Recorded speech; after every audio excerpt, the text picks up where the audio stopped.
среща по повод закриването на храма Николай Чудотворец. Много хора задават въпроса кой държи ключа от руския храм. Затова сме се събрали за тази инициатива Светата Свети Серафим. На всички ни е ясно, че Свети Серафим държи ключа от този храм. Каквито и дискусии да се водят юридически или духовни, духовните са работа на двете божествените църкви, юридически са на съответните органи. Искам да кажа, че ние разценяме това действие, това прескърбно действие, като удар срещу българщината. Вчера имах удоволствието да прочета едно студио научно от професор Аврейски, който е сред нас, и това ми дава повод да го кажа, което той цитира едно писмо на един американски президент до косовските албанци, където той казва, че чрез ислямизация трябва да пречупиме храбнака на българите за тяхното високомерно православие и за тяхния славянски инат.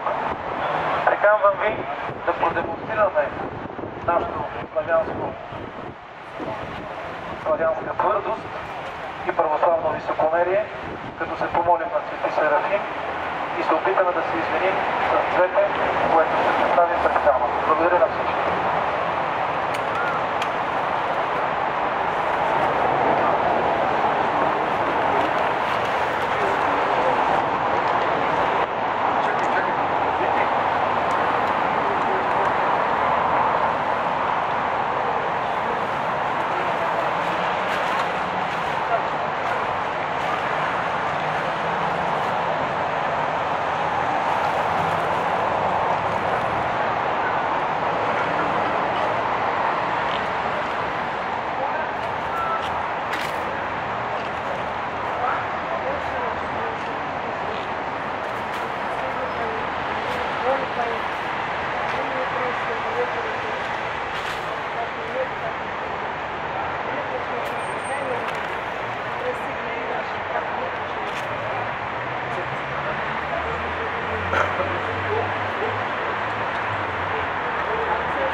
Политическа партия Русофили за възраждане на Отечеството предприехме и поканихме столичани, които имат желание и са свободни, в 18 часа да поднесем цветя пред заключените двери на Руската църква Свети Николай Чудотворец и да измолим Серафим, дядо Серафим, да ни даде мъдрост и упование в утрешния ден, да се избавим от тези зли сили, демони, които са обхванали нашето отечество, нашето ръководство и които бавно, методично, системно ни въвличат в една братоубийствена война.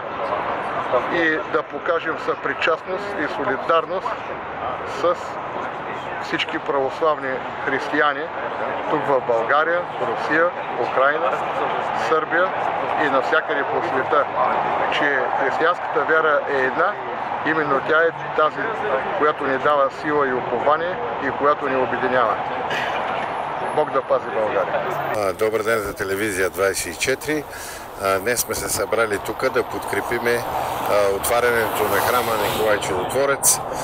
Знаеме, че правителството изгони тримата руски свещеника, които извършваха богослужение в него, и сега храма е затворен. Много българи посещаваха редовно храма, оставяха писма на светеца Серафим.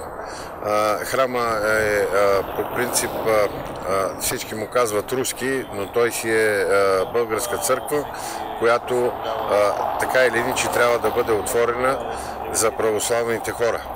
В православието няма народност, там има религия, така че аз не знам защо нашите съвременни управляващи объркаха православието с военни доктрини, с шпионажи и така нататък, което не е правилно, защото в края на краищата тези свещеници, които са извършвали богослужение, бяха любимци на част от българите, които посещаваха редовно църквата, и те в момента се чудят защо църквата е затворена. Това е поредната глупост, извършена от управлението на така наречената сглобка, която дойде на власт по един фантастичен начин, бих казал, може да бъде описан в книга на Оруел, и завладяха положението. Знаете, че преди години имаше също проблеми с Русия. В момента ни обявяват направо за враг на Русия, което не е точно така, защото българите всички знаеме, че Русия ни е освободила от турско робство. Така че ние си обичаме Русия и си я носим в сърцето.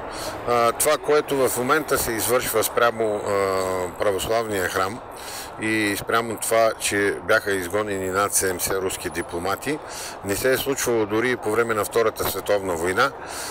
Ние бяхме тогава в Тристранния пакт, бяхме съюзници на Хитлер, но руското посолство в София си работеше и включително и този храм, който се намира зад мене в момента, беше отворен през цялото време на Втората световна война.